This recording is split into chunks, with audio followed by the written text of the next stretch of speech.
Jim, it's not his weekend. How dare you?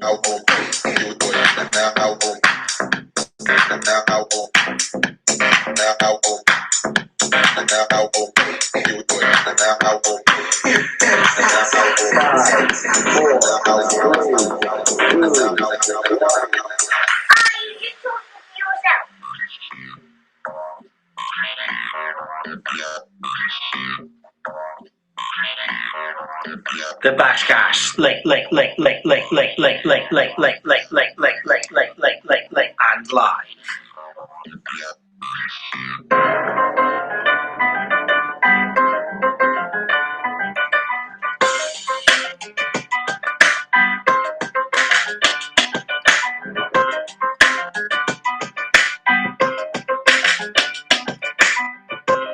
Coming up in this evening's podcast, we have a new podcast format. It is the BashCast : late and live, where you can dial in and talk straight to me because we're live and coming at you. We'll go through the details of how to do that in a bit. And then, who's got the bag?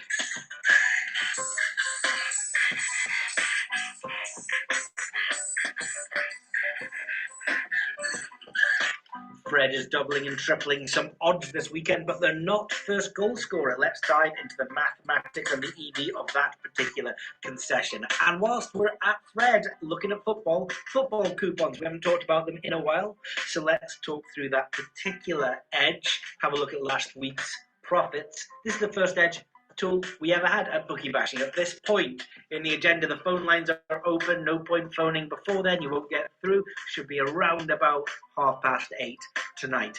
Then, story time. Have you ever outplayed anyone? Have you ever been outplayed yourself? Let's have a little story about that.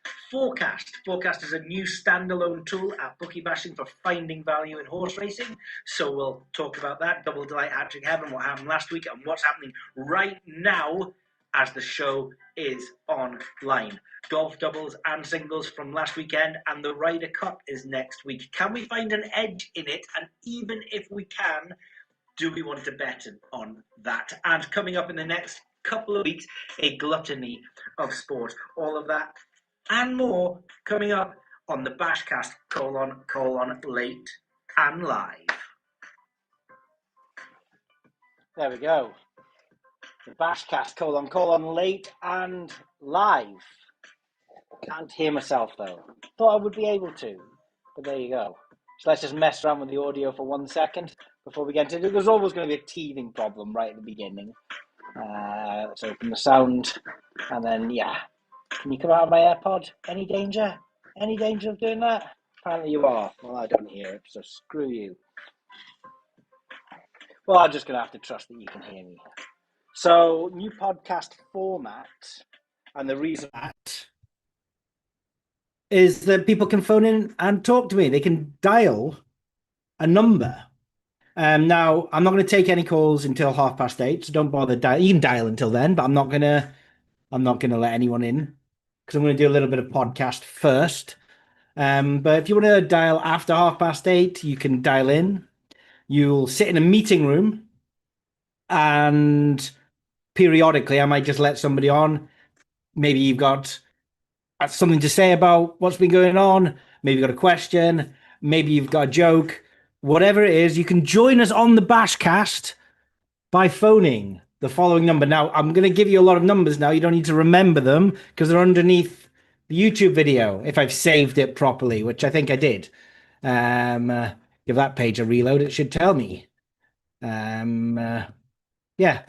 But the phone number that you need to join me from 8:30 onwards is 0203 901 7895. That's 0203 901 7895. And you will need a meeting ID to join the BashCast. The meeting ID is 844-0341 3392.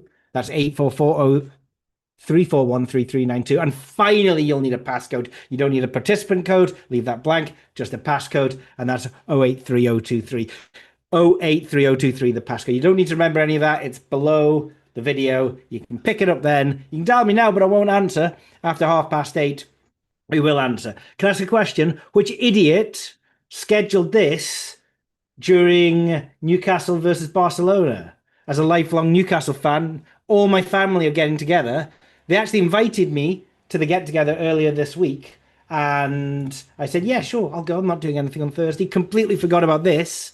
And how can it be? Like, it's the only time I have to do anything ever. And it happens to be during Newcastle versus Barcelona. I remember the last time it was Newcastle versus Barcelona when Tino Asprilla got a hat trick. That could have been 2002. But I'm now at the mercy of my little boy running up the stairs into the studio and telling me if Newcastle have scored. So I'm pretty much missing all of that. Wouldn't mind it if a Voltamati and Rafinha shot on target happened to drop in my lap. I might not know that it's happened until the end of the game. Oh, what's that? A Bookie Bashing mug? I'll tell you this, giveaways. Giveaways is something that I'm very keen to happen on the BashCast : late and live. At this moment in time, can't get them signed off. For some reason, head honcho accountant at Bookie Bashing, Duncan, is saying no giveaways. He doesn't know that this exists. Check it out. A Bookie Bashing mug. And I'm going to tell you this without even asking his permission. If you can comment with the first goal scorer in the Barcelona versus Newcastle match on the chat and get it right, you will win yourself a Bookie Bashing mug to drink out of. That's right. Sorry, Duncan. That's the way it goes sometimes. No goal scorer is a fine as a selection if you want to go for that. Voltamati. If you want to, if it was, what was the match? The very first match was it the Arsenal match on day one. 2 substitutes scored, and it finished 2-0. And then in the later game, the Spurs game, where I was and many others were all over Richarlison. It was own goal 1-0, which is always the legendary scoreline, I believe. So across 2 games, not a single outfield player scored a goal that started the match, which meant that the bookmakers absolutely cleaned up. Apparently, Elanga slips past one. Harvey Barnes starts his run too early. I'm just reading flash scores. It's the only way I'm catching up with the match. So yeah, listen, I want people to join me. I don't know if they will or not. If you know me, why don't you send me a text? And if I get a text through, I will listen to my mobile phone. It is meant to be on silent, but every now and again there could be one of those because I've got a new soundboard to play with. Or maybe you might be asking who's got the bag. I mean, that was awful.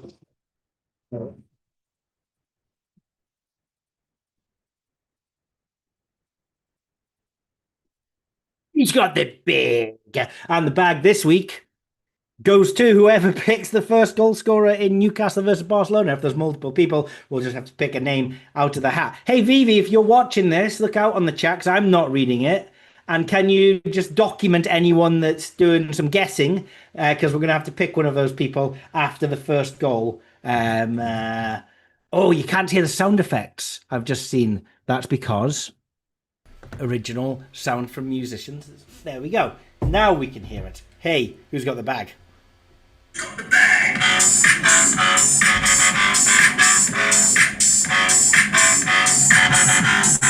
Who's got the bag? There we go. Now we've got the soundboard working. I fear that means that the intro didn't work. But there we go. We've learned for another week. So, yeah, if you want to phone, it's now, 8:10. Give it 20 minutes. Phone 0203 901 7895. Say hello. Say something nice. Say something horrible. Ask a question. Tell me that Newcastle have scored against Barcelona. Any of the above. Again, meeting ID. It's beneath this video. You don't need a participant code. And password is beneath the video as well. I'd like, as time goes on, people maybe will have some regular guests. I actually tried to get some regular guests on, live in the studio this week. Everyone's watching the Barcelona-Newcastle match. All my buddies gone to the pub to watch Barcelona versus Newcastle. So, great. Thanks very much for that.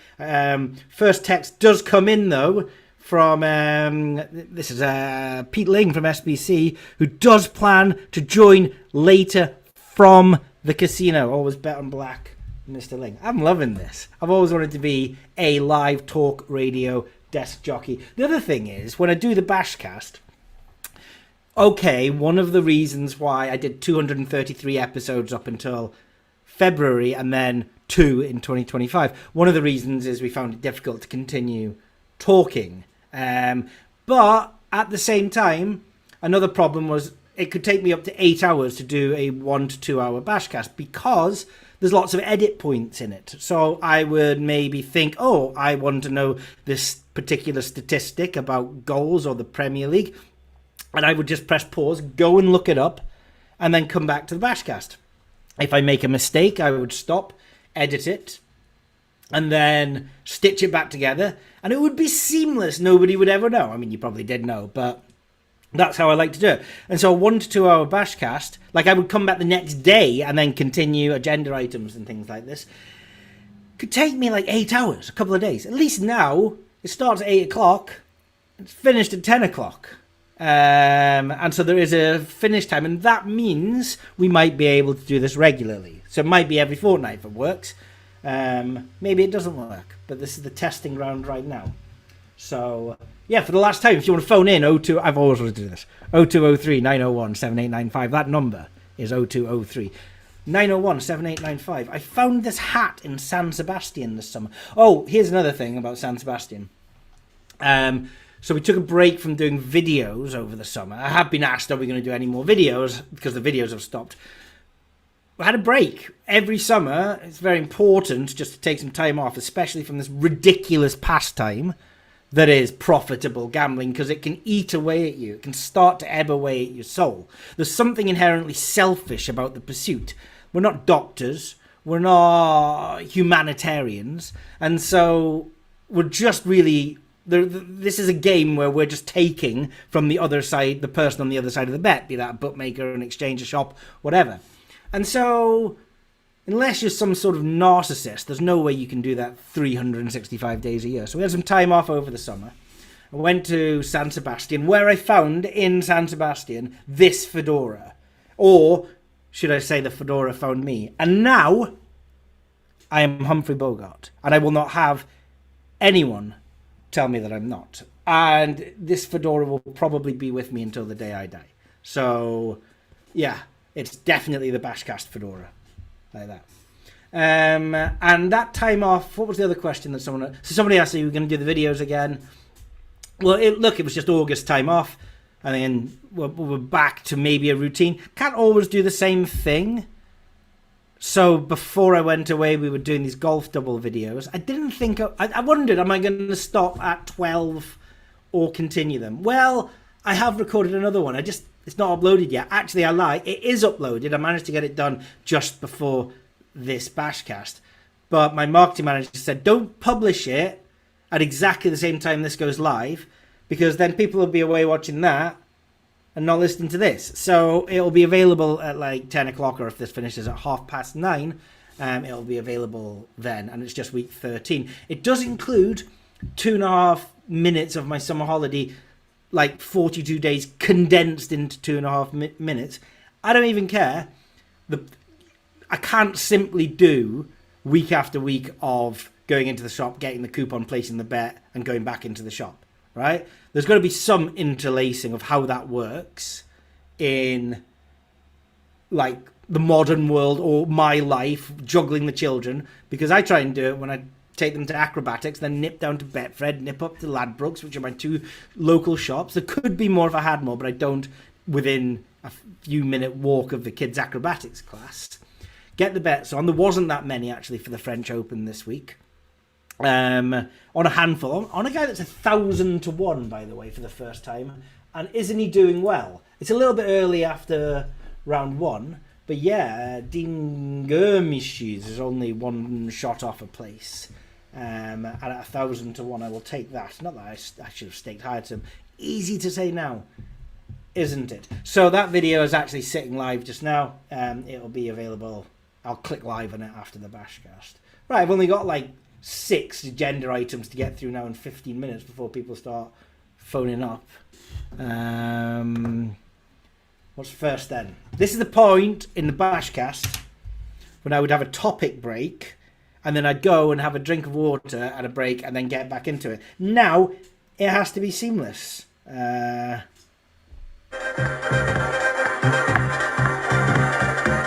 Actually, let's go for the other one. Gambling and chat. Gambling and chat. Gambling and chat. Gambling and chat.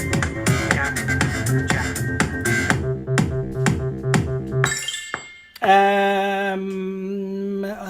Some pips at the end of that. Gonna have to fix that. Right. Betfred. Now, I'm getting my information secondhand, but I've had it secondhand from a lot of people. So if one person tells me something, you're like, okay, interesting, but they might have got it wrong. If 2 people tell you it, you're like, could be true. 3 people or more tell you it's going to be true, right? So I've heard this, haven't seen it myself. I've heard this from a number of people.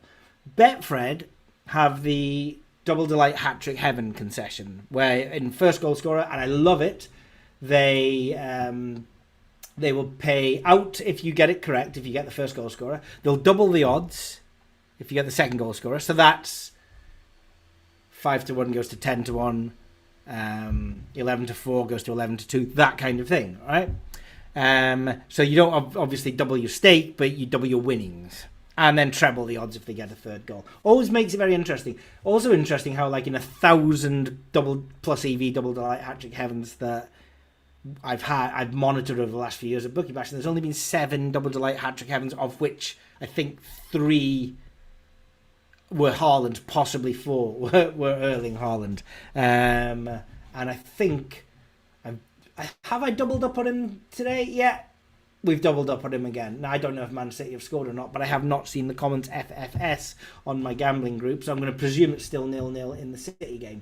I'm going to have to get the City game in the background, or at least the flash scores of it, to go with the Newcastle match. So anyway, that is the Double Delight Hat-Trick Heaven on first goal scorer. Now we hear that Fred are going Double Delight Hat-Trick Heaven on match odds on the weekend. And not every team, but one is Liverpool and the other one is Arsenal. And that's interesting. And the way it's going to work is take the match odds, and if they win, you get paid out at the match odds. But if they win by 2 goals or more, that's the minus 1.5 Asian handicap line, you get double the odds. And if they win by 3 goals or more, that's the minus 2.5 Asian handicap line, you'll get treble the odds. Now, instinctively, I heard this and I thought, well, that could be massive for a number of reasons that we will come to. And so my first thought was that they're going to know how big it is and offer really bad odds. But again, take everything I say from a pinch of salt, because I don't know if the person that informed me this, or the people, did it in good faith, but you never know if they're correct or not. They're matching the long list coupon odds. Now, the long list is a football coupon that we look at anyway, and it's one of the coupons that I most frequently bet on. And on that coupon, Liverpool are, I believe, 2-5, and Arsenal are 10-11. Although I've heard very recently they may have just been bumped up to 19-20. Arsenal are playing Man City, so Man City must have steamed in. I was very surprised to see Man City priced up higher than 3-1 for that game. It was one of those things where I kind of wanted to look into it quite a lot, but then I needed to pay attention. I could easily have got distracted from paying attention to this, right? So, okay, what do we need to know to work this out? Well, we kind of need to know what the odds of Liverpool to win are, the probability. We also need to know the probability of them winning by exactly 1 goal, exactly 2 goals, or 3 goals or more. Now, there's no point saying go and look on the exchange, because I already think that the exchange could be manipulated as a result of this offer. Also, exchange liquidity in those markets like minus 2.5, even on a Premier League game, not great. So how are you going to determine anything off it? You've got to do it yourself in-house. So fortunately for us at Bookie Bashing, we do have that. Now, I'm going to assume that you can do that. If you can't, you need an XG. For Liverpool, you need an XG. Who are Liverpool playing? Who are Liverpool playing? It slips my mind. I know Arsenal playing Man City. I feel like it's Burnley, but then they would be shorter than 2-5 for Burnley, wouldn't they? So I'm now just going to have a look at it. Why is the Man City match suspended on Betfair? What going on? VAR, possible red card for Napoli. That's going to make Haaland's odds. That's going to make Haaland's odds improve or go down because Man City's XG will go up and Napoli's XG will go down. So as a result of those two things happening simultaneously, the odds of Haaland scoring first improve because all of the Napoli players get worse. Liverpool playing Everton. Now, you can maybe get your match odds from the exchange. Now, the match odds I'm going to read out here, I actually downloaded like yesterday, so they might just change slightly, but let's just go with this. 1.51, you can lay 1.5 on the exchange, or I have 1.508 if we want to go to 3 decimal places for Liverpool. Liverpool minus 1.5, and this is where having your own model really, really helps. I've got 2.36 for that. Exactly. If you want 2.36887, Liverpool minus 2.5, 4.54644. The way I do it, and there are other ways of doing it, is I build a correct score market using the XG for both teams and an adjusted Poisson distribution that accounts for under disposition for 0-0. And because I can go from 0-0 to 2020, I can just add up all of the score lines that are Liverpool minus 1.5 and Liverpool minus 2.5. And then you've got to factor in that if Liverpool win, you'll be paid out 40 quid. If Liverpool win by 2 more goals, this is per £100 stake, it'll be 80 quid. If Liverpool win by... if Liverpool win minus 1.5, £80. If Liverpool win minus 2.5, £120. Now, we have calculated it at Bookie Bashing. I'm unable to share the exact calculation. One of the reasons is the match bettors ruin everything, and they're going to love this because there is a way to lock in profit, albeit probably like a few people will eat all the liquidity on the exchange. So I don't want to really tell them how because I don't want it ruined. But the thing is, it's just not going to last. It's just not going to last because when you account for all of those eventualities, all 3 of our numbers lined up. We had 2 independent calculations and then 1 Monte Carlo analysis. And we came out with £18.45 EV per £100 staked for Liverpool, £29.61 EV per £100 stake for Arsenal. So that's really big. That is very, very, very big. Hello down there. Thank you very much for joining us. Go downstairs. Are you telling me Newcastle have scored? No, but I just want to say epic save from Newcastle. Epic save from Newcastle. Thank you for telling me, buddy. All right, there we go. So, in terms of, that's like 129% EV on a match odds bet. It's crazy. It's a lot. Often Betfred go, things like double delight hat-trick heaven for first goal scorer, they go, have whatever you want on it. It's like unlimited. But someone said that it's £100 max on this. That might not be, don't take that as gospel. They often say everything's £100 max when they don't know. I've actually tried to put a pusher's coupon through before.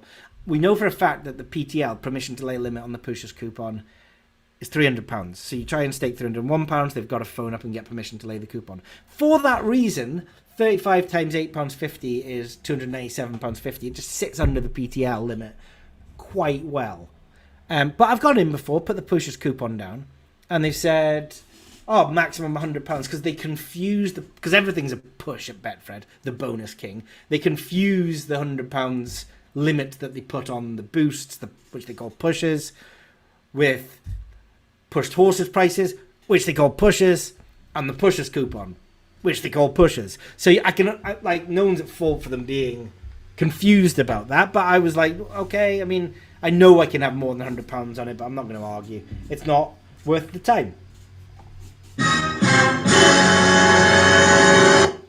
That wasn't really a drama moment, but I felt like using the soundboard, so there we go. So, yeah, you can lock in a lot of money if you know how to, and it's not that difficult to work it out. And sadly, there are people that are going to visit lots of Betfred, and Betfred are going to take a hit, and I can't see them running with it. It's on this weekend, and my advice is just to you can blindly bet Arsenal, blindly bet Liverpool, stick them into multiples. We've got the long list coupon anyway, where we're monitoring all of the different value teams through, delta price changes on the long list coupon. Start putting them in. I don't know if it counts for multiples on the pushers coupon, but if it does, it just seems like a pretty attractive opportunity for the particular calculation. We're going to be looking at adding it to the bet builder, so it's very easy to work out the EV, because not everything's going to be good. They could do another iteration of this and do what they did with first goal scorer. There used to be top price for first goal scorer, where you could back it and then hedge it and break even and just hope your guy scores first and gets a second goal in the game. Now, that's insane. Then they realised that they probably needed to work out how much the concession was and factor that into the price. And if you ever look at first goal scorer on matches that they are double delight hat-trick heaven, the first goal scorer prices are much worse than on matches where they're competitive and they don't offer that concession. I can imagine they're not going to be 1.95 on Arsenal again, to tell you the truth. Well, it's not one. What are Arsenal? I may have my number. No, yeah, 1.95 when 1.97 would be fair for them. I can't believe they've pushed them out. I mean, Man City haven't changed price in the last 24 hours, so why they've pushed them out, no idea what's going on in Betfred headquarters. So having said all of that, yeah, it could be £100 max limit, it could be more. They could be in multiples, they could not. It could be £10 max limit, they could not do it at all. But I've heard it from like 4 or 5 people. Some have asked the counter in the shop and they've been able to tell them some details. We went to the shop and asked for details and they said they didn't know anything, which I totally believe. So it's just one of those things. It's Thursday night now. These games are the 12:30 game on Saturday and the 4:30 game on Sunday is what it is. So worth looking out for both of those. Could be mega value from Fred, and it could be exactly the kind of thing that he does once and either doesn't do again or decides that he's taken so much of a hit he's going to get his calculations right and offer odds that aren't worth visiting Betfred for. But at the moment, it definitely is.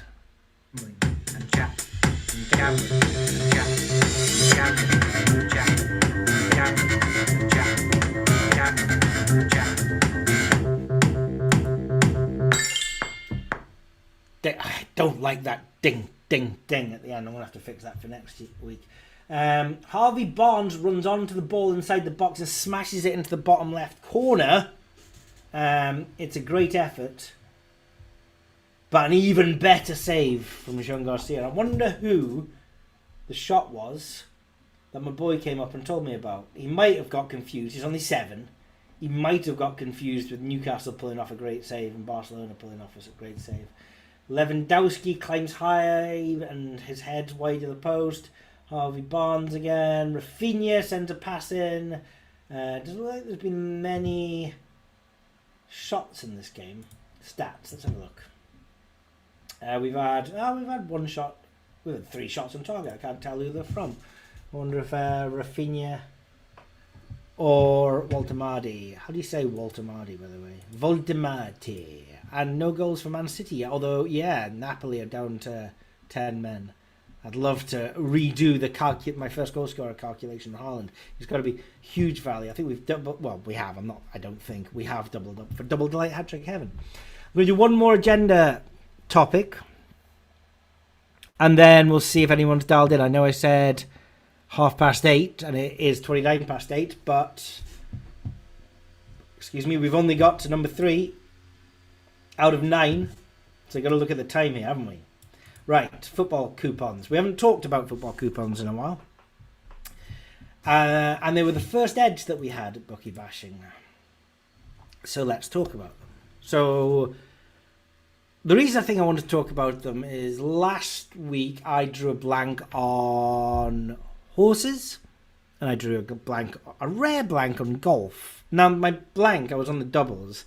I think I got like 50% of my stake back. So I think staked 400, £200 returned.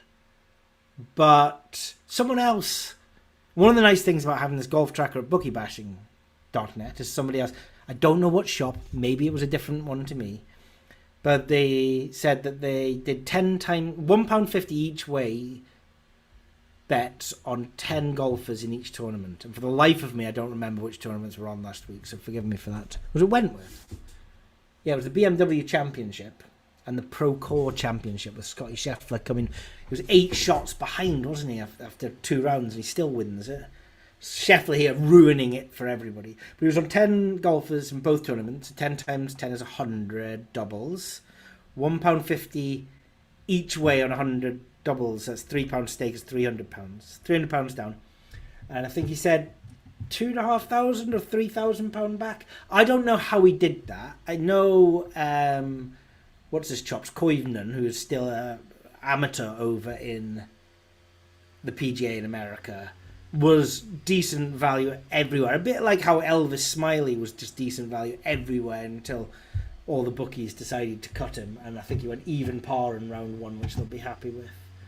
But everyone's looking at the golf, and we're looking at the golf, and we just had a blank weekend. And Double Delight Hat-Trick Heaven last weekend was a blank weekend where Salah did score first, but he didn't get Double Delight or Hat-Trick Heaven, and really Salah's winnings just at 9-2 just paid for everybody else that lost, including Erling Haaland, who got the second goal and the third goal, which stung on Sunday. So nothing to report on Double Delight Hat-Trick Heaven, nothing to report on golf, nothing to report on horses. And I hate to sound cheesy, but this is what diverse portfolios are all about. You've just got to keep on betting on as many different things as possible, because every now and again, well, not just every now and again, quite frequently, there's going to be losing runs, break-even runs, and things like that. And the more value you're on, the more likely it is that something's going to crop up and have a decent weekend. And so we broke even on Double Delight Hat-Trick Heaven. A little bit of a loss on golf, a little bit of a loss on horses, and then the football coupon smashed it, which was about time because it's been a little bit of a dry run on the football coupons, but Evie works out in the end, doesn't it? So what's the football coupons? What's the first thing that we did at Bookie Bashing? And it's quite interesting because I know a lot of people try them and give up. It's one of those things that is the most frequent thing for people to give it a go, not understand it or not like it, and then give up after like 1 weekend or 2 weekends. So if I can tell you personally what I was on and how it works, it's not too clever. We just monitor an entire coupon. We look for the teams that steam in, and then we go and bet on those steamers. Almost all the time that we go to the counter, a team is cut, and there's a bit of meta game that needs to be worked out on whether the cuts are worthwhile or not. Wholesale cuts to every team that are huge will result in a negative EV slip. If you're betting on 7 teams and 2 have been cut and the other 5 are still good, then that's still going to be an okay slip. So that's the first thing. And the second thing is that we're more likely, although times are slightly changing, we're more likely to find value on coupons that don't directly have a Betfair exchange market or Smartest market or Matchbook market, something you can't be hedged.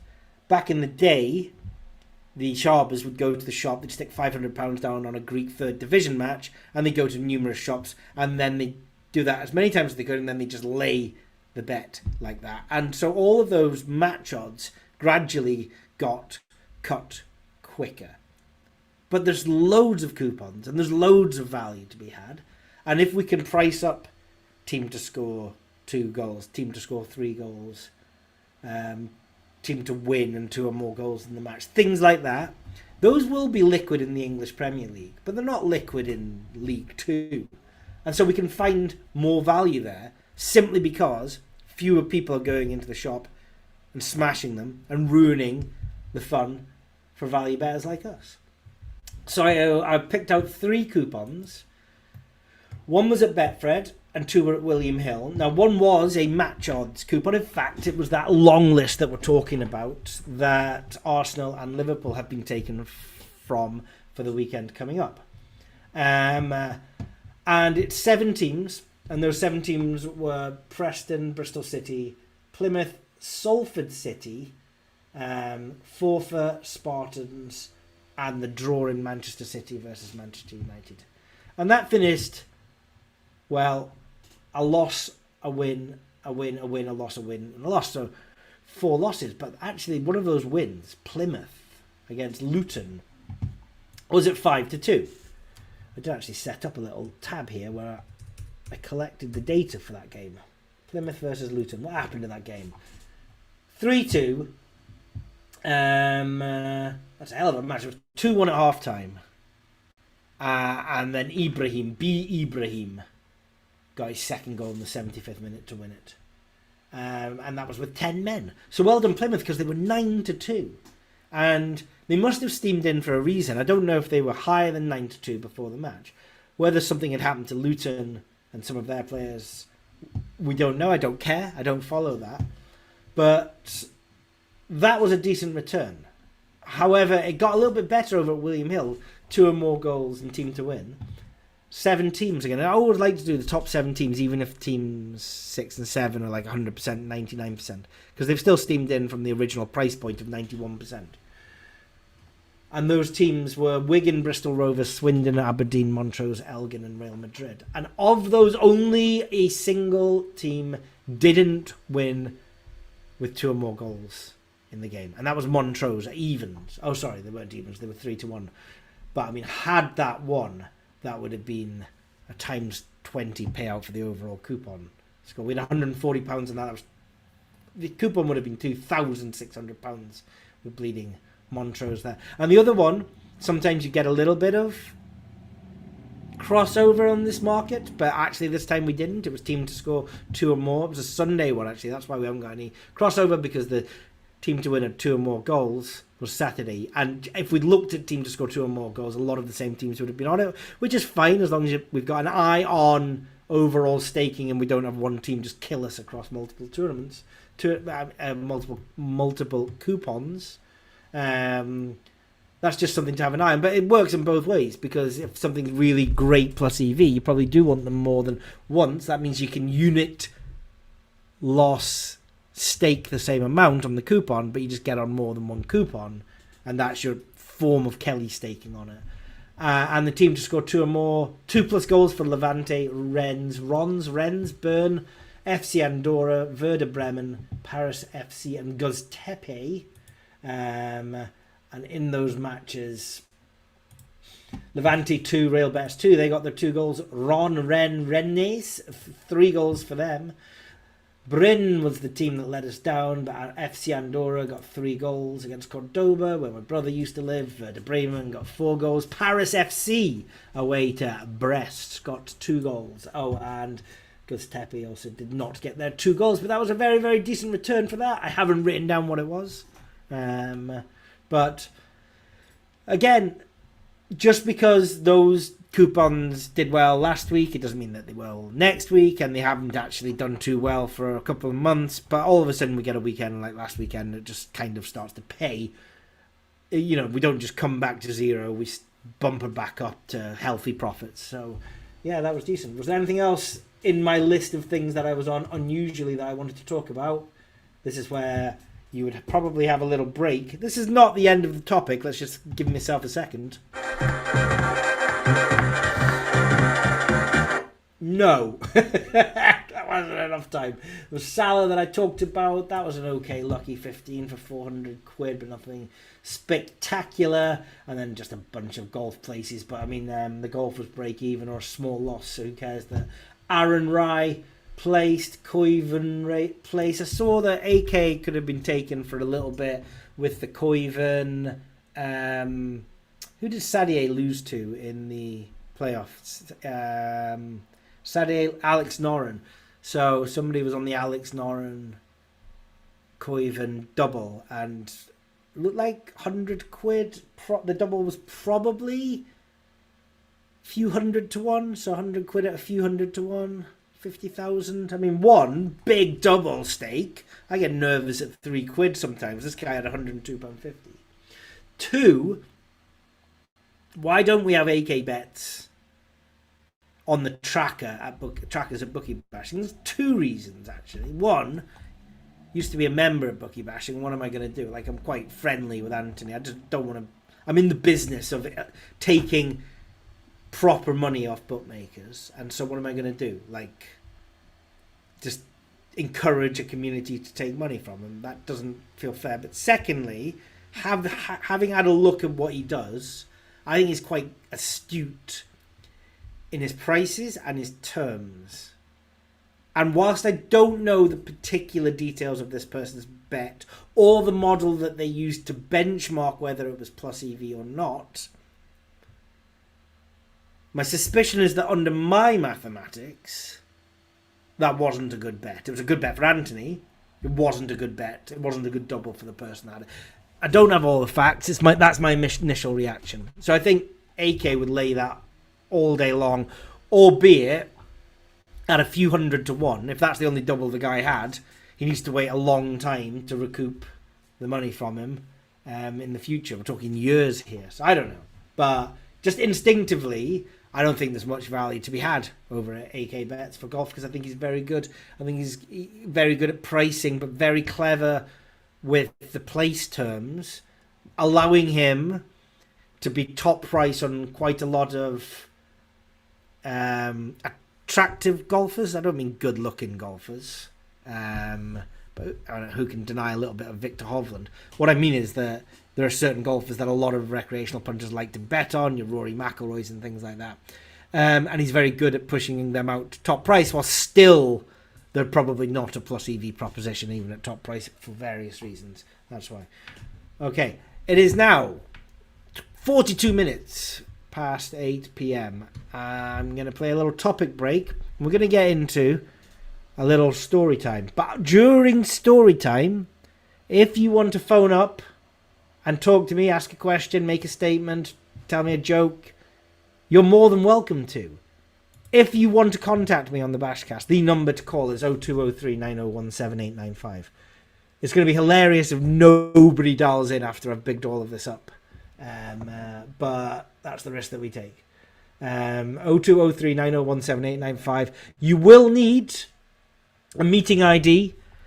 It's 844 0341 3392. It's underneath the video. You will need a password. You won't need a participant code. You will need a password. It's 083023. It's underneath this video. Okay, let's move on to the next topic. And chat. Chat.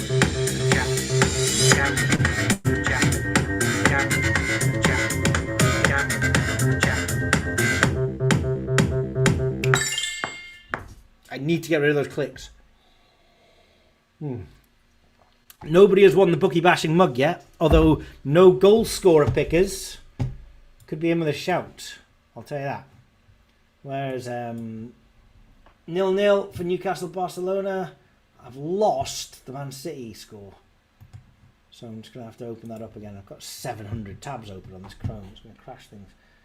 Yeah, still 0-0 in both games. It's 0-0 in Sporting CP versus Kairat Almaty as well, which is a little annoying because there was a little enhanced special on Sporting to score in each half, which I'm on. There was also, they had to get 3 or 4 corners in each half. They missed a penalty. Amazing. How many corners have they had? And they had 6 corners. So they need to get a goal in the next 3 or 4 minutes. Well, that is out the window. I mean, it was a thin one anyway, but come on, Sporting CP. My good buddy that I travelled from Damascus up to Homs and then Aleppo, and I roomed with this guy as we went up to a mosque in Aleppo to hand out some donated items that were necessary after the earthquake. My good buddy Gonzalo is a sporting fan because he's from Portugal, and he keeps telling me he's going to take me to a sporting match one day. Well, that hasn't happened yet. I'd love to go over to Portugal to see Sporting play football. I think that would be brilliant. Right, just looking in the meeting room. Yeah, absolutely nobody's phoned in. If you want to phone in, the number is underneath the video. Right, sorry, just a few questions that Vivi has selected for me. So I'll do this before or after story time. Let's do it after story time, okay? Any news? Any development on your steamer tool? Yeah, it's live. Go to Tools Data Steamers. It's in beta. What that means is that occasionally it just turns itself off. And I haven't done a video for it yet, but I will do one very, very soon. So, yeah, that's done. And there's another new tool as well, which in the agenda I called it Forecast. It's not Forecast. It's... can't remember the name of it. Forecast was a good name for the golf tool. It's the same as the golf tool, but it's yardstick, not Forecast. There you go. And we'll come to that, but we'll come to that after story time. So talking about the coupons, right? And saying that not everybody is a fan of the coupons because there's metagame involved where you don't really know what the price is. You've got to juggle some mathematics of numbers in your head. You've got to actually go and talk to a person, which a lot of people do not like doing, as we found out with Charlie Kirk, which it made me very sad last week. In no way would I say that I agree with everything he said, but I don't agree with anything anyone says. Nobody has a full belief system that I share with them. It'd be very rare if they did. Anyway, but what I really admired about that guy was his ability to have a conversation and to talk. And before I went away on my summer break, I did find myself the target of a number of people that were calling me a scam, a fraud, and much worse on Twitter. But there was one particular person calling me a scam.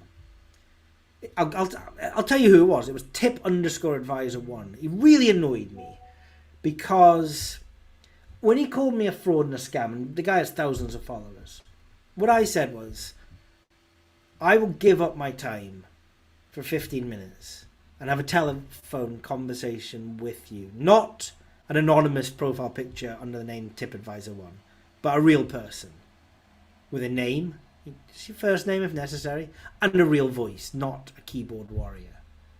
And you can ask me any question. Now, without blowing my own trumpet, this is an objective truth, so I don't need to have a big head. A decade ago, when I quit the corporate world, when my corporate company would tender work out, my time was listed at £250 per hour. And that was a decade ago. So I don't have a big head and say my time is extremely valuable. But even if it was the same as what it was back then, 15 minutes of my time is about £62.50. That's what other companies would be charged. I was going to do it for free because I felt like, look, he can disagree with me, or maybe he can misunderstand me. I mean, they always say if you have a falling out with people, it's either malice, a misunderstanding, or a miscommunication.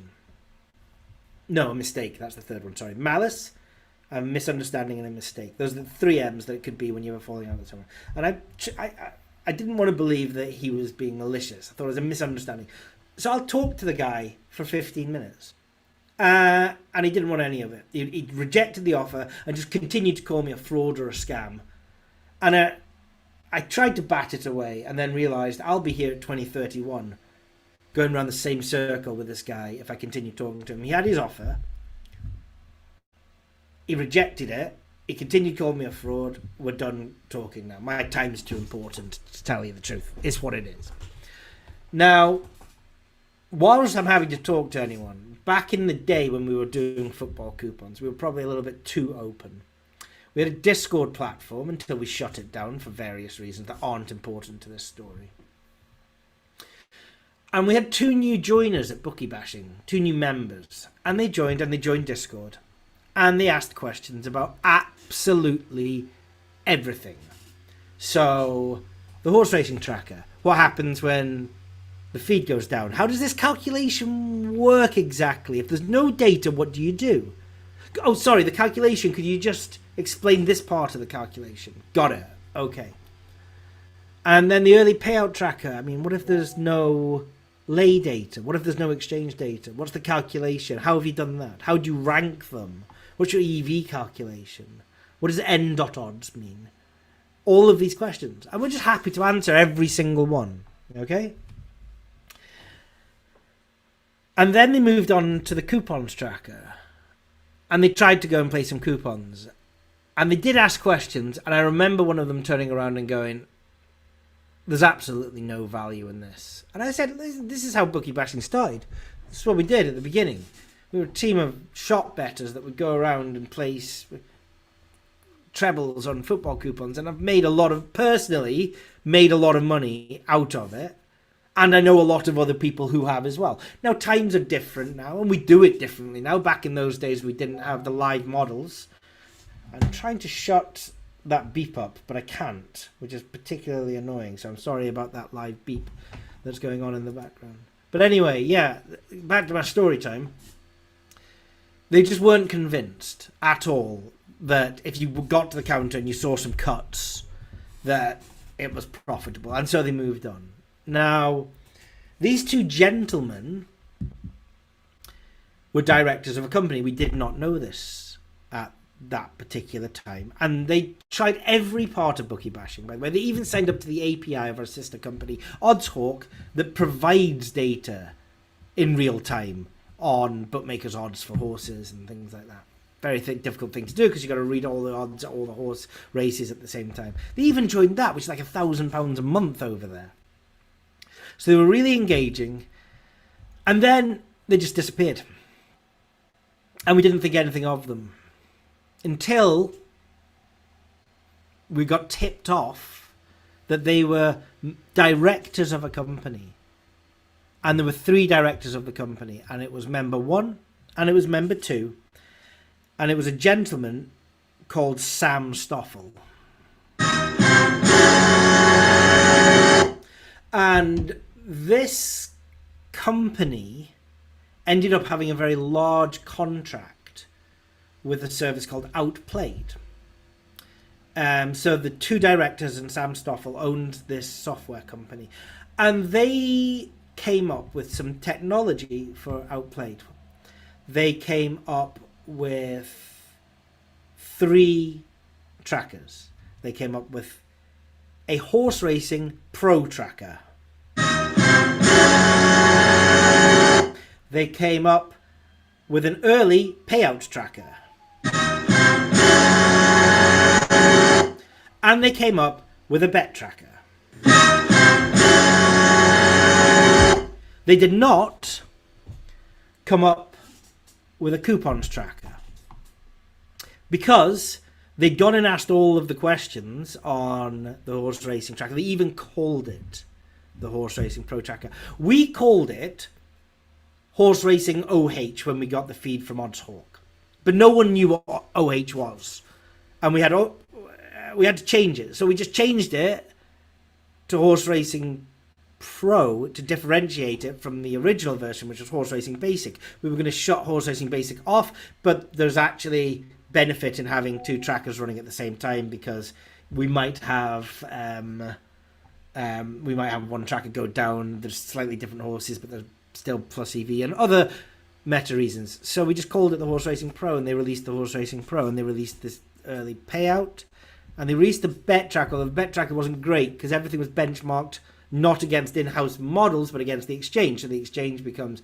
well, when the exchange is wrong, as it often is, or biased or illiquid, then they're running off those wrong, biased, or illiquid numbers. But they did release the Horse Racing Pro, and they did it exactly the same way that us. In fact, they even had, if you looked at the column headers on their Horse Racing Pro, They were exactly the same column headers that we had, down to something called n.odds. And I remember they were asked, what does n.odds mean? Which it means neutral odds. The person who was asked didn't have a clue. They didn't know. So whoever the designer was that was in our Discord forum asking us questions, they didn't pass that information on. So Outplayed then ran with this pro tier, which I believe was £1,000 a year when they first released it. And I've seen an interview with Mr. Stoffel saying they made £1 million in the first month, which is like, that would take us, £1 million would take us half a decade. I mean, it's so much more than what we bring in at Bookie Bashing. And then Odds Monkey cloned Outplayed's tools. They came out with exactly the same 3 tools. They came out with a horse racing tracker, an early payout tracker. You get the idea. And not even going through the motions of pricing stuff up in-house for the bet tracker, which is the point of the bet tracker. It's very, very... Like, all 3 were done pretty poorly. Now, one of the key critical components of the Horse Racing Pro tracker was our BB algo, our ability to bet when there's no information on the exchange, because that's how we mask our profitability from the bookmakers who really use Betfair Exchange as a benchmark. How close to the Betfair Exchange prices are these people, are these bettors taking horses all of the time? Well, guess what? Bookmakers were pricing it in-house, and therefore some of them might be close. Quite a lot of them either are far away or there's no information on the exchange, and so we mask the ability to do things. I remember Mr. Stoffel at the time coming on Twitter to announce it, and I had a bit of a tete-a-tete with him, and he described it as faster than ours. He described it as more intelligent than ours and better than ours, and that is innovation. Actually, if you look up innovation in the dictionary, it's the opposite of innovation.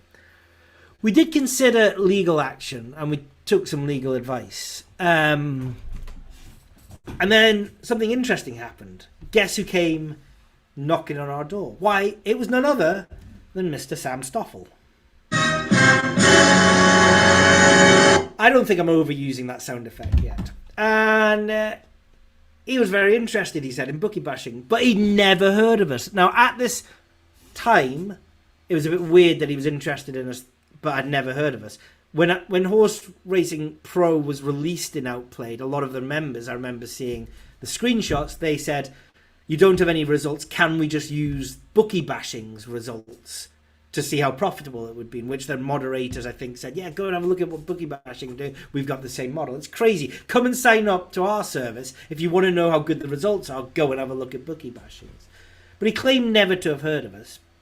But we had a meeting, and in the meeting, he made a request that we sign an NDA, a non-disclosure agreement. And technically, talking about this in the BashCast is breaking that, but I think enough time and disinterest has gone by, given that Mr. Stoffel is no longer with Outplayed, or if he is, he's not, he's sold a large stake in it, a share in it anyway.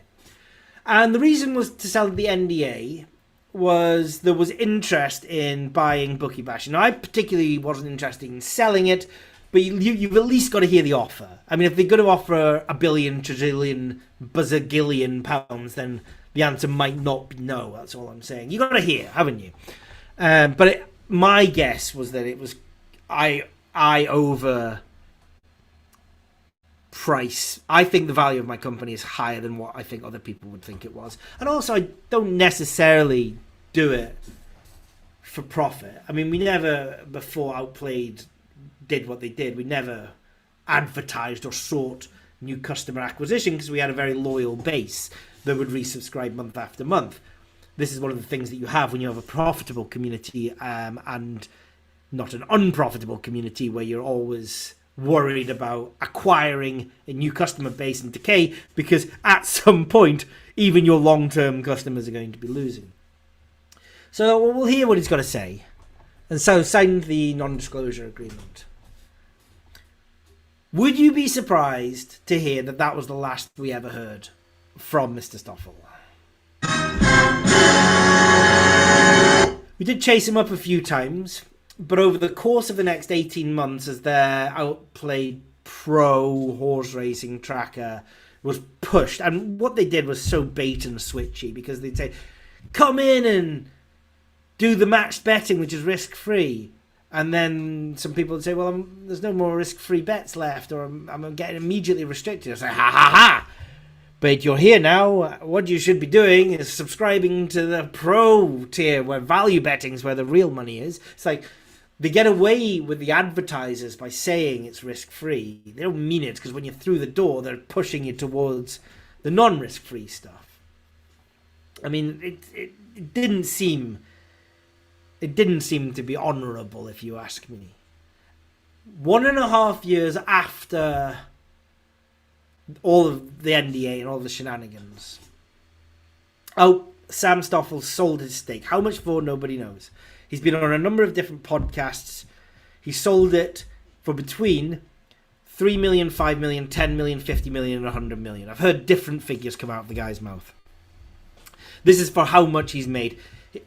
I don't know. I think depending on what day of the week he gets out of bed, he kind of thinks I made can be defined in a number of different ways. But he then sold it, and it was the BetConnect guys, apologies if that's wrong, who then swept up Odds Monkey as well, so they have a monopoly over the two clones of Bookie Bashing. It's like the film The Fly, where your man, I want to say Steve Goldberg. It's not Steve Goldberg.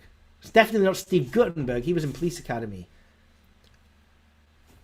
That's going to annoy me so much I'm not going to be able to continue. Who's your actor from The Fly? Sporting have scored in the first half as well. Okay, first half's in for Sporting. Good. That was 7.4, I think I got on that. So decent back odds. But they've got to do it again in the first half. The Fly, 1986 film. Am I going to get it before I read it? I'm not. It was Jeff Goldblum. It wasn't Steve Guttenberg. It's not even nearly Jeff Goldblum. Given that Sporting have scored, has anything happened with Newcastle? No. Joe Linton, Martin and Big Dan Burn have all got yellow cards. And anything with Haaland? No. 0-0 in the City game, 0-0 in the Newcastle game. All to play for in the second half. I think I've forgotten where I was. Anyway, he sold his company for a lot of money. And I'm going to call my wife up here to tell these people to stop texting me because I can't concentrate. Jen, you mind popping up? Thank you. So he sold his company for a lot of money and then walked away. So he really just needed that NDA in place for long enough for us not to make a hoo-ha and disturb his sale to whoever he sold it to. I want to say BetConnect. I'm really sorry if it's not BetConnect. Well done him. He played an absolute blinder there. And now we're in a position where we've now got gigantic competition who have absolutely no interest in the sustainability of the people that are taking advantage of the offers. I'm just going to text my wife because she didn't hear that. Jen, can you come here? Thank you. Okay. Yeah, well done them. But what's interesting is that they didn't touch the coupon tracker. And for me, the coupon tracker has always been the bread and butter. And they looked at it and they said, no, that's not value. That's not good. That doesn't work. Because it does require you to walk up to somebody, say hello, actually, have a conversation, perhaps even a smile, and then do some juggling of some mathematics at the till. Okay, I've got 2 cuts. I might have 3 cuts here. Is it still a plus EV bet? Is it still not a plus EV bet? It's not the simplest thing to do. And I can maybe understand why it's not for everybody. But then value betting shouldn't be for everybody. And this idea that they pushed match betting on Mumsnet to a degree, the bottom fell out of it because there was no more value left. There were too many people flooding the arena. They're now trying to do the same with value betting. They won't succeed to the same degree because it's very tempting to tell a lot of mums that you can make money without risking any. It's a lot harder to explain to them that you can put down £1,000 and you might get a 5% return on investment on the singles, but you're going to have to understand bankroll management, variance and volatility, especially when all you have to do is really, buy gold and your quid's in, aren't you? Where's my soundboard? I've lost my soundboard. This wouldn't happen in the normal BashCast, would it?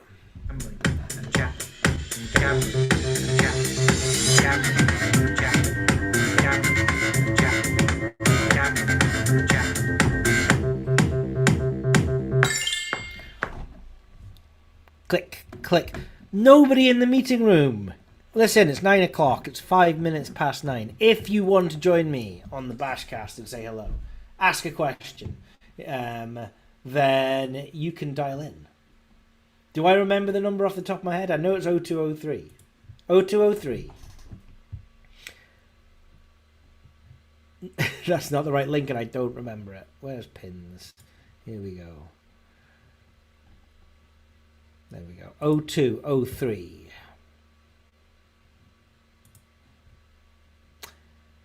$901. We can remember 901, can't we? We can start with 0203. 901's easy to remember. And then it's just 7895. 789. 789. We can all remember that. And then 5. I've got it this time.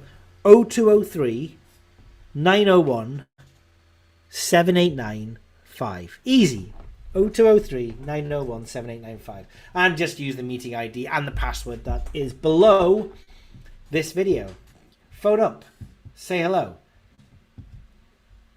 Is that someone coming up the stairs? Tis me. Do me a favour. Yeah. I can't put my phone on airplane mode because I'm using sound effects. Right. But Monica Stop texting. is texting loads and loads and loads and loads. Just ask her to use a different group that I'm not on. Thanks. Cheers. Thank you very much. I'm not. Tell her I love her. Okay? Thank you, Monica. Watching you. Yeah, okay. Is she watching? She's gonna make you pay. All right.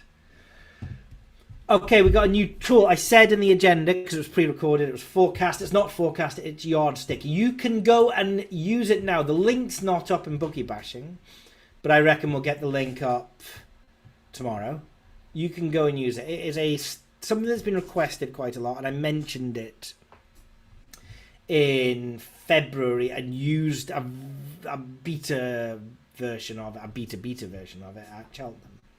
It's called Yardstick. It's for benchmarking value in like any horse race, any horse, any terms, any places and any prices. That's kind of the key here because we've got a number of bookmakers at Bookie Bashing, but we don't have them all. We can't get them all. Some of the more unusual ones, the feeds for them are so prohibitively expensive, we would need to be charging £500, £600 a month at Bookie Bashing, which some people want us to, but they don't have to worry about the majority of people leaving. So we don't have every bookmaker on there. We know we don't. And there are bookmakers and there are terms and there are prices out there where a lot of people are going, well, I just wonder if that's a good bet each way or not. At 7 o'clock in the morning, 8 o'clock in the morning, despite that video by Jerry White, the respected bookmaker, is he an odds compiler? Certainly takes the bets, where he said there's no point in betting early. You must be betting very close to the race if you ever want to stand a chance of making money. Well, I just disagree with him fundamentally disagree with him. I respect him, and he's actually he's going to have a lot of knowledge in this game that I do not have. But all I know is that, well, I know I can beat the markets at 6 o'clock in the morning, 7 o'clock in the morning, 8 o'clock in the morning. His argument was the exchanges are now too thin, but my counter argument is separate yourself away from the exchanges then, right? It's this thing. It's like, if everyone just thinks that they require the exchanges to make money, then you're overly reliant on the exchanges. Anyway, I'm going down a rabbit hole I didn't intend to go down. The yardstick. The yardstick is for people that have a Bookie Bashing subscription. www.bookiebashing.net / from Guns N' Roses yard stick. www.bookiebashing.net / from Guns N' Roses yard stick. Now, whether this is the final sort of UX design, I don't know. It might not be. It certainly looks better than the first one that I used in Cheltenham. If you go there, you can... Well, there's a text field for the book, but, I mean, it doesn't do anything. Set the number of places. Well, get your race. So, what? The 3... Let's just do the first race tomorrow, 128, which is a 7 furlong nursery at Ayr. And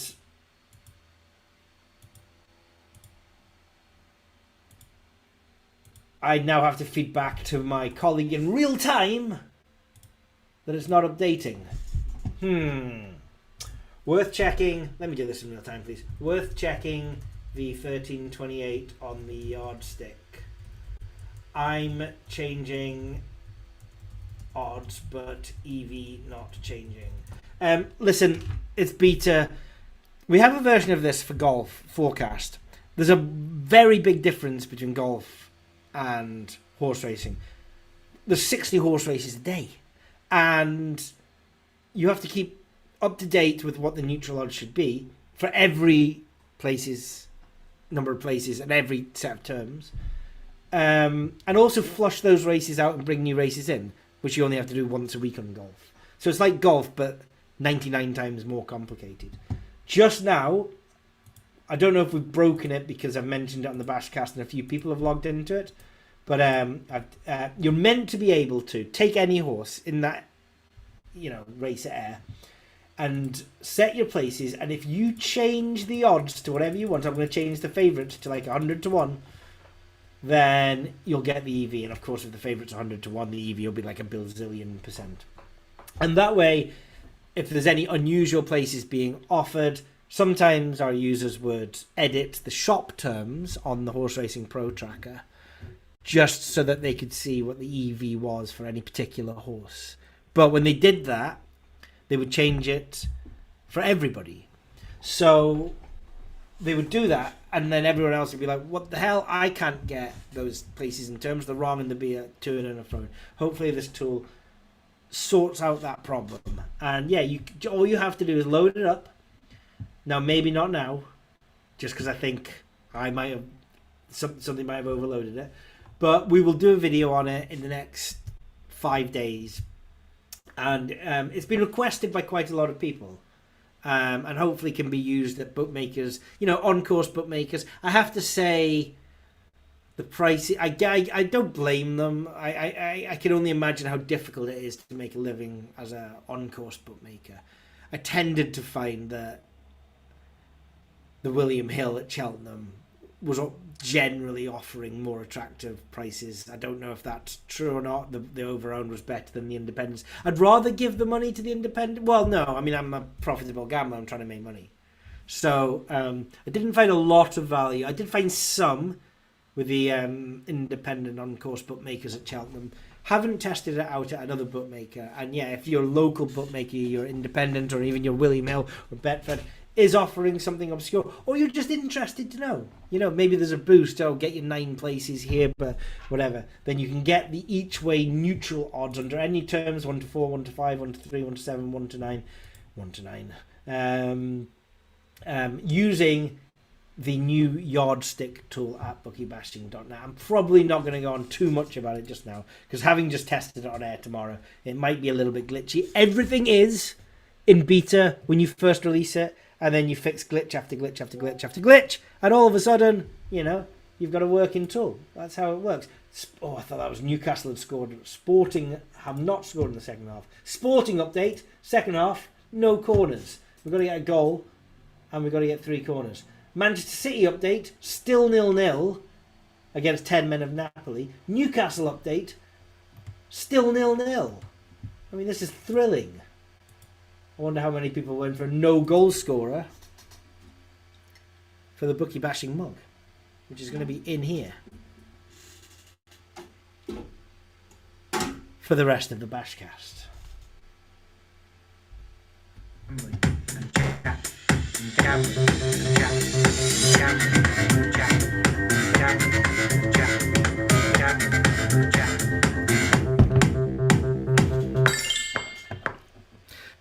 Just looking in the meeting room. Still empty. If you want to phone into the BashCast, you can phone 0203 901 7895. And I don't even need to check. I know that's correct. That's right. You can phone 0203 901 7895. I am a heavy odds on favourite, like 2-5, Liverpool versus Everton favourite.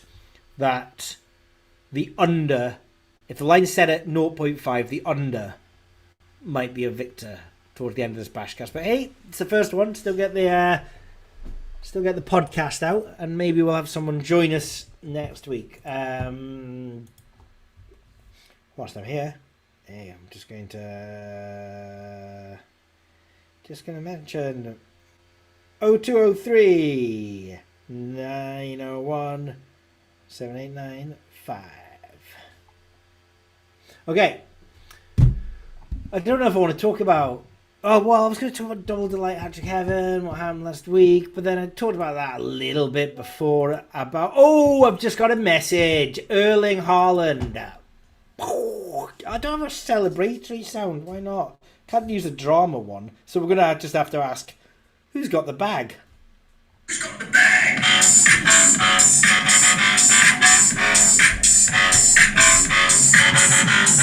Who's got the bag? I've got double stakes on Mr. Haaland. Ha! Let's talk about him now. We were looking at who to get on at Double Delight Hat-Trick Heaven just before 7:15. I said Omar Marmoush because I completely and utterly read my own tool wrong, and I thought he was in the starting lineup, but I was arguing that he was in the starting lineup when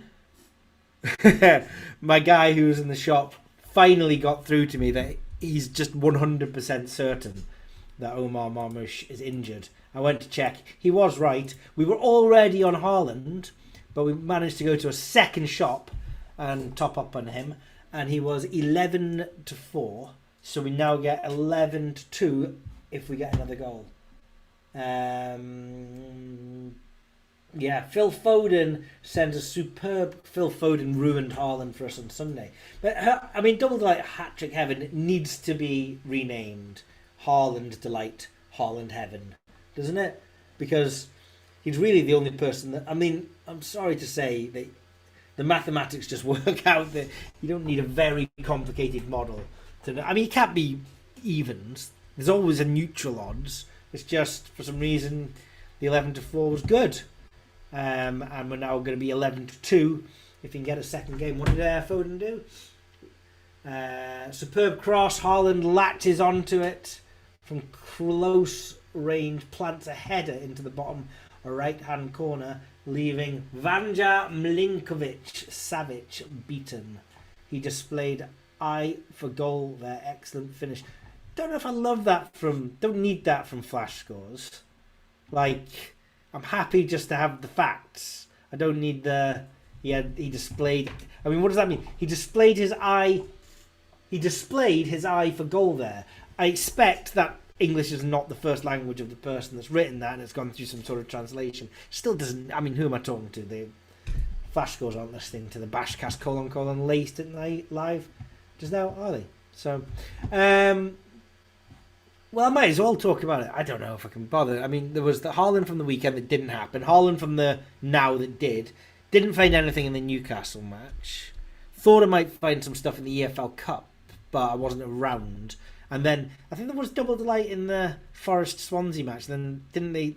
Forest lost that from 2-0 up in the 79th minute. They lost it 3-2. Ha. But yeah. Newcastle 0. Barcelona 1, Marcus Rashford in the 58th minute. It's all going off now. Newcastle are losing to Barcelona. If you predicted Marcus Rashford to score the first goal in this match,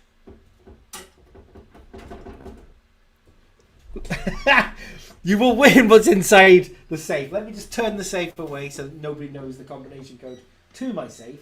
I also thought it might be out of batteries. What happens? Uh-oh. Yeah, I thought this might be... Oh, dear. Oh, do I need to press the C? That could be why. There we go. We've opened it. And we find inside... I mean, it's not going to be this one, because this is mine. But someone's going to win. Someone who selected Marcus Rashford is going to win a Bookie Bashing mug. And you can also have... What's that? Some money from Libya. 100,000 Libyan things. You can have that. That's going to go to you as well, whoever's got it. When I went to Libya, I was told that you can exchange it at the actual exchange rate, or you can go to like a hustler or a side dealer, like beneath the counter thing, and he'll do 17 times the exchange rate that you get in the bank, which meant that you just lived like a king and everything was 17 times cheaper than... It wasn't Libya, by the way. That's not Libya. I've never been to Libya. It was Beirut. It says the Banque du Liban. Anyway. Yeah, you can live like a king. 17 times cheaper. Like everything. Like food. Food was delicious over there. I just want to see if Evna says that anyone said Marcus Rashford. Let's ask her. Oh. Did anyone predict Marcus Rashford in the chat? There we go. It was Bet Connect, Duncan says. Ha! Duncan, somebody did more than one person. Who? OH. Does that mean O, as in, oh, I've just realised what you're asking me? Or does that mean the person that predicted Marcus Rashford was OH? Come on! Even we need to know. I can't remember what the next agenda segment is. Oh yeah, we were kind of talking about Double Delight Hat-Trick, although don't know if I said enough. Richarlison annoyed me on Tuesday because he was just value all day. Yeah, his nickname is OH. Congratulations, OH. You have won a BashCast mug. Sorry, Duncan. It's a giveaway. Got to do it. We have to do it. And 100,000 Bank of Liban, Beiruti, whatever currency they use over there. Because I forget. That is all yours. Come on. Both sides as well. It can be used for drinking mostly hot drinks, but cold drinks as well. Using your right hand, spilt some, and you know what's coming. Come on. Either hand to drink the warm drink. Keeps the drinks warm when they're warm. Over the course of a 1 hour and 23 minute podcast, the warm tea might not be as warm as it was when we started. Duncan is not happy. Hold on. We've got breaking news in the Bookie Bashing Slack channels. 2 bits of breaking news. Pete from SBC won't be joining us because he's rushing against the clock betting on Czech football. And Duncan is not happy. Sorry about that, Duncan. Yeah, I'm going to part Double Delight because it's just been talked about enough just now. I want to talk about what's coming up. We have a lot coming up in the next couple of weeks. We've got the Air Gold Cup this weekend, the Cambridgeshire meeting for the end of season racing the weekend after, by which point, so we've got 2 weekends before the next BashCast. Congratulations, Ollie, by the way, for... Congratulations. Premier League, 2 weekends of Premier League. no Champions League next week, but we do have Europa League with Forest, Villa, Rangers, Celtic. Duncan really fancies young boys. But most of all in the golf, we've only got the French, the Coupe, the French Cup thing this week. And next week it's the Ryder Cup. Now, the Ryder Cup traditionally has been quite difficult to find an edge on. We want to, but may not be able to use the metrics graphs for 2 balls because they're perfect. It's absolutely perfect for but we did get we would have found a really clever person to make this, and they might not be available to tinker with it for the Ryder Cup, but I'm going to try and talk to them. Hopefully they are. The metrics graph would be great for the Ryder Cup because you take Hovland. You remember that picture with Hovland where all the partners, all the Ryder Cup, the European team had pictures with the partners. Hovland didn't have a partner, player. So the next picture was just Hovland lying on the grass with all of the players' wives. How fun was that? But you get Hovland and you match him up against Sam Burns. What you want to know, all you want to know, is the relative strength, especially at somewhere like Bethpage Black, where driving accuracy is going to be so important, and strokes gained off the tee as well. So you just want to have a look, really. How's Hovland strokes gained off the tee this season? How's Sambas? But it's not just stroke gains off the tee. It could be anything, and you could, or we could, define what we think are powerful predictive performance metrics at Bethpage Black for the Ryder Cup. We have someone in the waiting room. Okay, hold on. This is the first person. Person in the waiting room. Let's see who's there. Okay, if I click this, and then ask to unmute caller. If you can press *6, you should be able to talk to us here live on the BashCast. Late and live. So we do have someone in the waiting room here, and I have brought them onto the call. And if you are listening to this, you are live on the BashCast, but you're on mute, and I need you to unmute yourself. It's great. This is great radio, isn't it? Hello there, caller. Hi, Tom. I can't hear anything. Hold on 1 second. I can't hear you. Can I hear you now? Hello, caller. Hi, Tom. How are you? I'm very good. How are you doing? I'm even better, having won the cup. Is this OH? This is Ollie. I believe we did meet at Smart Bash the last couple of years. Oh, Ollie, how are you doing? Good, thank you. How are you?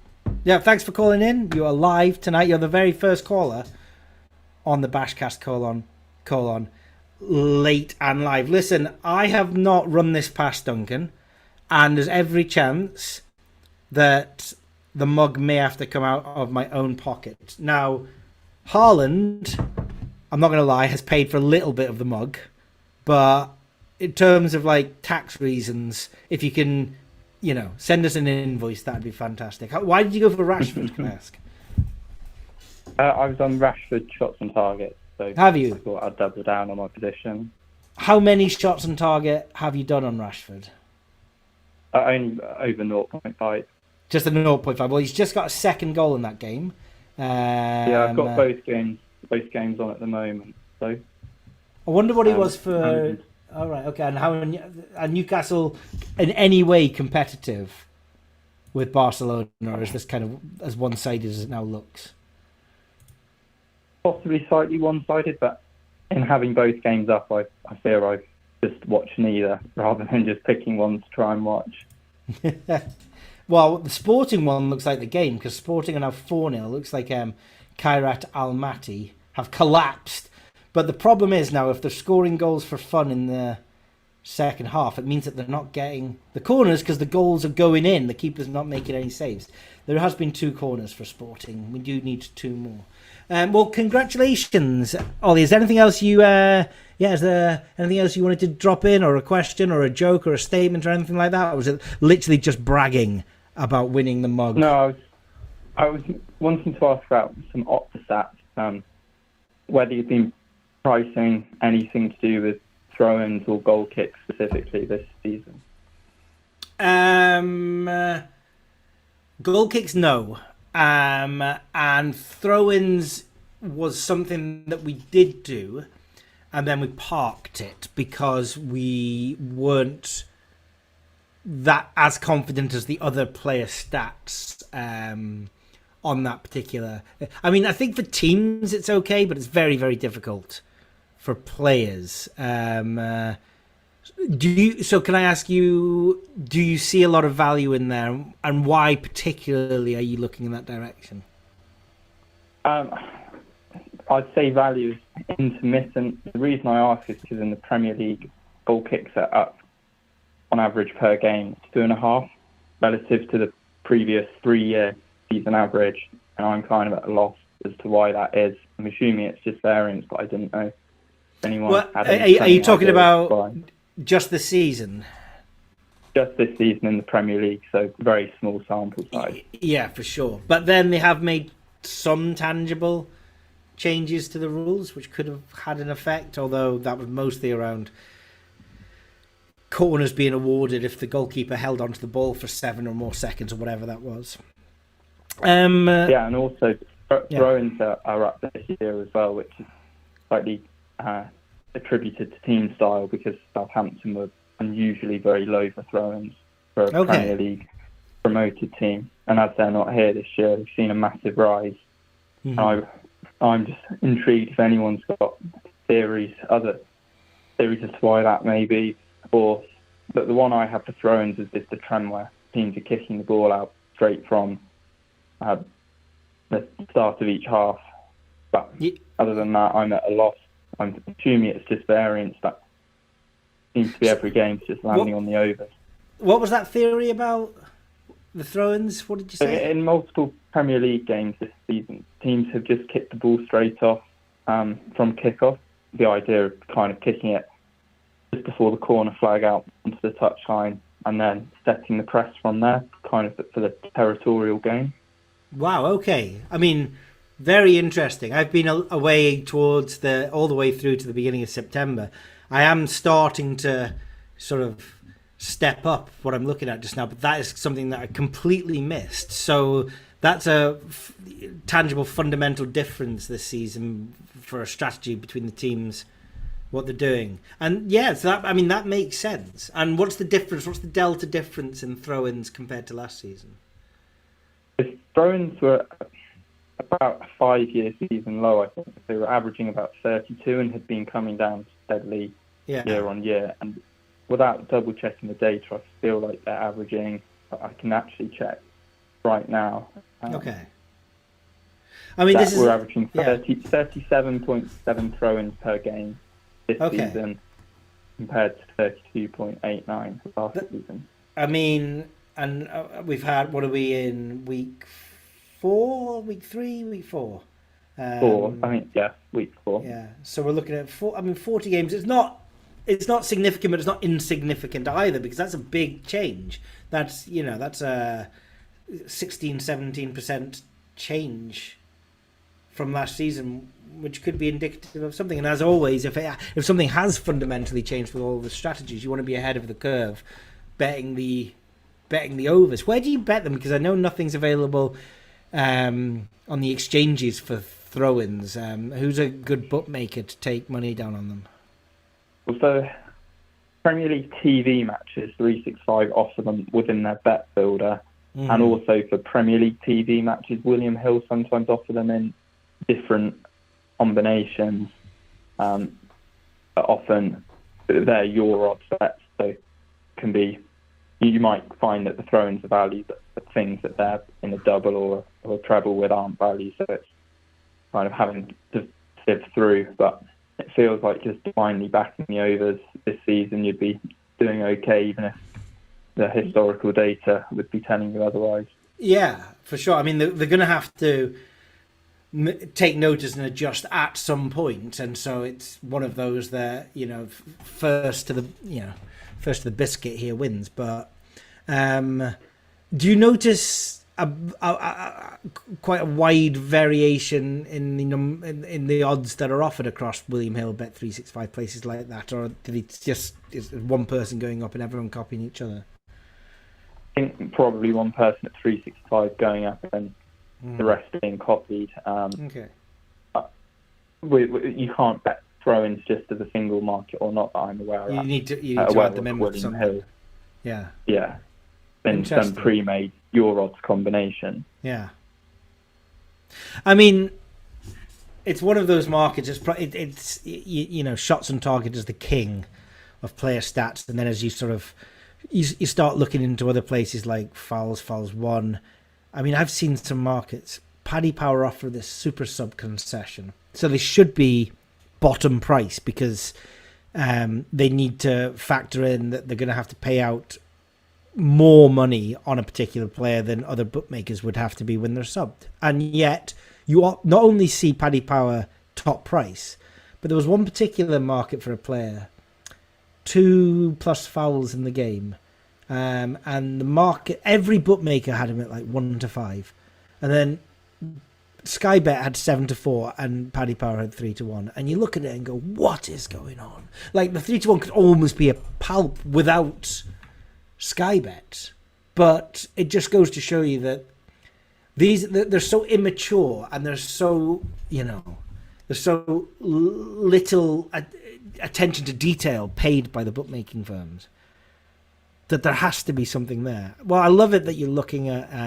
throw-ins, and I think now that you've said this, it's something that, because we've had it before, we've got the infrastructure in place. It's just we chose to shelve it. Perhaps it needs to be something that we bring to the forefront and do a little bit of R&D on and get going with this season. So I will mention that to the team. But yeah, I'd say it's something that's typically harder to price than shots on target, shots and goal kicks, which can be priced from your match odds markets, because the number of expected goals the team's in for is related to the number of shots on target they'll have.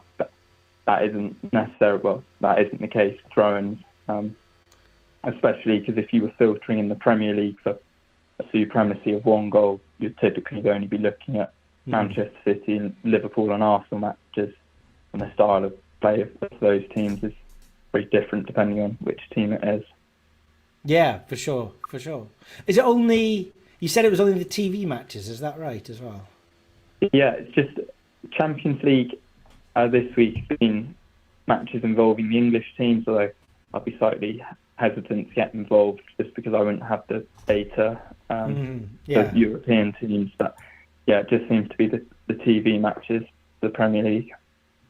Yeah, I can imagine the data is not the easiest thing to get your hands on.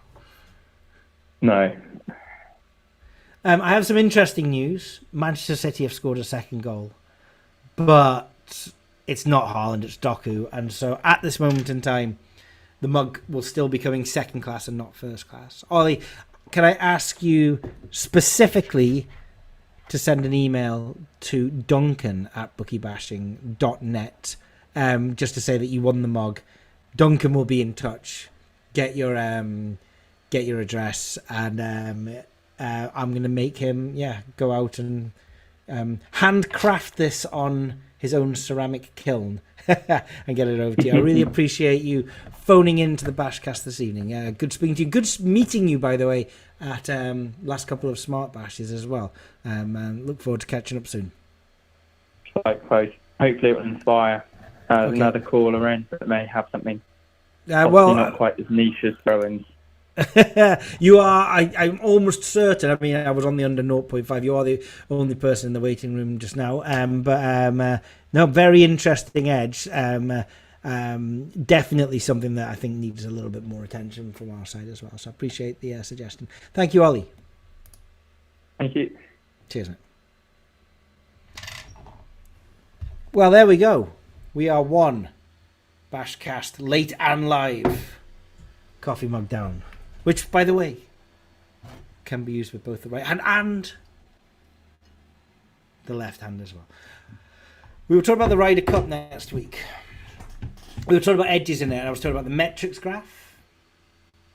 and how it would be great to be able to, because a lot of 2 balls go up with players that are as good and as prominent as these. They're often just a coin flip on either side, unless it's Scheffler on one side or Rory on another, because money tends to be on those guys, and Scheffler's just out of this world, isn't he? I watched the Full Swing episode where he got arrested. I mean, that was great. I recommend that, the Netflix series. But I wanted to have a look at this particular edge.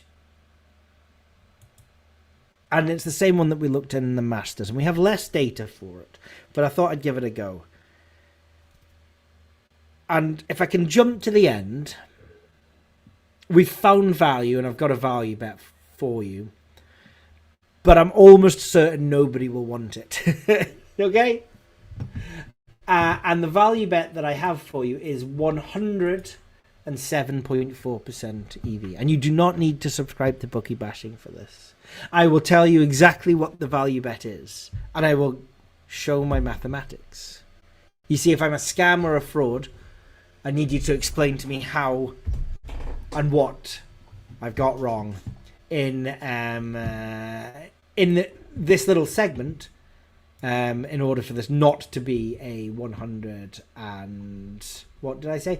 107% at Bet365, 106.35% on the exchange.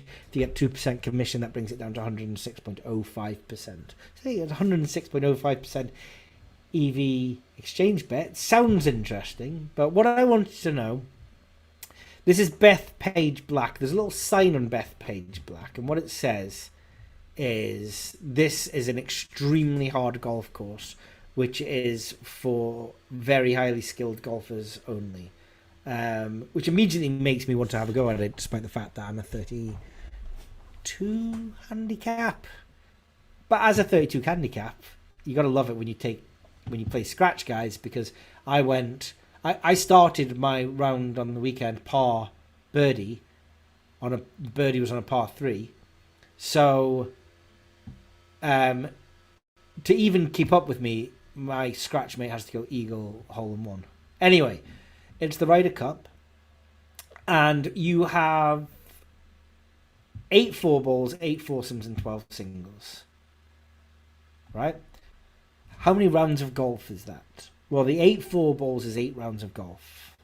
The 8 foursomes is 16 rounds of golf, because both players are having a shot on each hole. And the 12 singles are 12 rounds of golf. So we have 72 rounds of golf. So let's just start with 72 rounds of golf, if we may. And I'm looking now specifically at the hole-in-one market. There are 4 par 3s. There's not going to be a hole-in-one in any other hole in the Ryder Cup. The par 3s are the 3rd, the 8th, the 14th, and the 17th. So I want to know the probability of there being a hole-in-one in this tournament. Now, when we look at this for the Masters, Augusta has played year in, year out, and so we have a lot of data, although there's only 50-odd players in the Masters, whatever, 70. And there's not been that many at Bethpage Black. There's been 3 majors there: the 2002 US Open, the 2009 US Open, and the 2019 PGA Championship. Now, there were no holes-in-one in the PGA Championship, and there were no holes-in-one in 2009, but there were 2 holes-in-one in 2002. So I did a few bits of maths, and I worked out that there were 5,472 holes played across those 4 opens. And there were 2 holes-in-one. So that's 1 hole-in-one every, just half it, 2,736 holes, right? And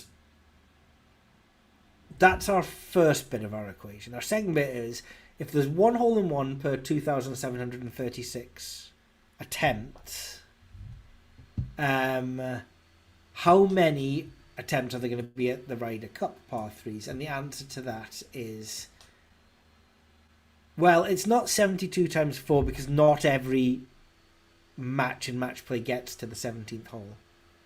Okay?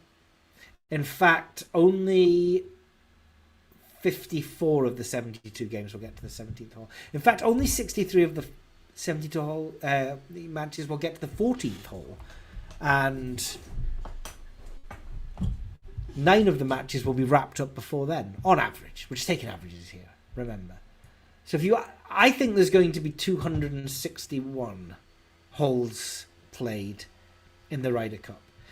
Somebody else in my team came up with 256. So we've got an upper bound and a lower bound. Actually, the upper bound and the lower bound come out with the same odds. So it kind of doesn't matter if it's 256 or 261. We're not working with margins that fine. Our expectancy, therefore, because there have been 5,472 par 3s in the past, and there's been 2 holes in 1. So 1 hole in 1 every 2,736 par 3s. We're playing 261 par 3s. Our expectancy, our number of holes in 1 we're going to have at Best Played Black this year is 0.095. Right? If we check, that's the 261. If we change it to 256, it's 0.0. Excel's not going to 953. It barely changed, right? 0.093, but I'm saying 0.095. It's between 0.093 and 0.095. So we can very easily just use a straightforward Poisson probability distribution to turn the expectancy into decimal probability, or even decimal odds, actually, just by taking the reciprocal. It fits all of the ticks. It's a large scoring system. How do you count holes in ones? It's 1, 2, 3, 4, 5. Everything just, it's the right distribution to use. So if you want to do it in Excel, equals Poisson.dist brackets your target, which is 0, more than 1 hole in 1, 0, and your expectancy is 0.0953, so 0, 0.0953, and then comma true. And when you do that, you get the odds or the probability of no hole in 1 in this tournament. And just take the reciprocal of that to get the decimal odds. Decimal odds of no hole in 1 in this tournament is 1.10. Odds of a hole in 1, therefore, is just the other side. It's 10.99, or almost exactly 11.0 for there to be a hole in 1 in the Ryder Cup next week. Now, go to Odds Checker. Let's go to the exchange first, okay? Let's go over to the exchange. Pop over. Don't see a market, or at least I didn't see a market yesterday on Betfair. Come on, Betfair. Let's get a market up for it. Go over to Smarkets. There's £1,058 available at 1.17. If you went and took that now, you would win like 100, and I've got to do it in my head, and it's really difficult doing it in my head and talking. You win like 180 quid if you went and swept all of that up. I'm just popping over to Betfair. Have they put a market up since that? Since I looked earlier? Golf, of course they haven't. Why would they? I mean, it's like 7 days until the Ryder Cup. Of course they haven't. Come on, golf. Any danger? Golf. One of the reasons I like using Smarkets is when you click on something in Smarkets, it just actually goes to that page. Now we're just looking at a scrolly circle. So we'll come back to Betfair Exchange in about 3.5 years. On Odds Checker, I haven't gone through every individual book, because why would I? But on Odds Checker, 2 books have gone up. It's Coral Ladbrokes have gone up, and Bet365 have gone up. Now, Bet365 are kind of more leaning to the no. Coral Ladbrokes are leaning to the yes, but they're not leaning to the low that much. Bet365 on the no are 1.18, 2 to 11. Coral Ladbrokes are 1 to 7, so they're 1.14. So 1.18, slightly better than the exchange's 1.17, and you got no commission there. And we make the odds of no 1.1. I'm going to throw it out there. Here's my hat. Not many people are fans of value betting down at 1.17. But tell me how that's wrong. How is that not a 107.43% bet? Even if we go for the 256 holes and not 261 holes, it doesn't change. In fact, it's even better at 256, and 261's pessimistic on the no. And what happens if we say there was just another hole-in-one at Bethpage Black? We'll say there was 3 and not 2. Even if there was 3, the odds would be 1.15 on no. So the last 3 tournaments, which saw 5,472 attempts at a par 3, there were only 2 holes in one, and it's value then. Even if there was another hole in one, it's still value. Now, the only thing you might argue is, well, aren't players better now than they were back in 2002 when there was 2 holes in one in that US Open? By the way, one of the holes in one was in the 17th, which won't be played by every single group in the Ryder Cup next week. Well, let me tell you this. How did PGA players score on par 3s? I mean, what was the percentage of birdies are better? By the way, better than a birdie on a par 3 is a hole-in-one. Back in 2000, it was about 13% of holes that they played. 13.0%.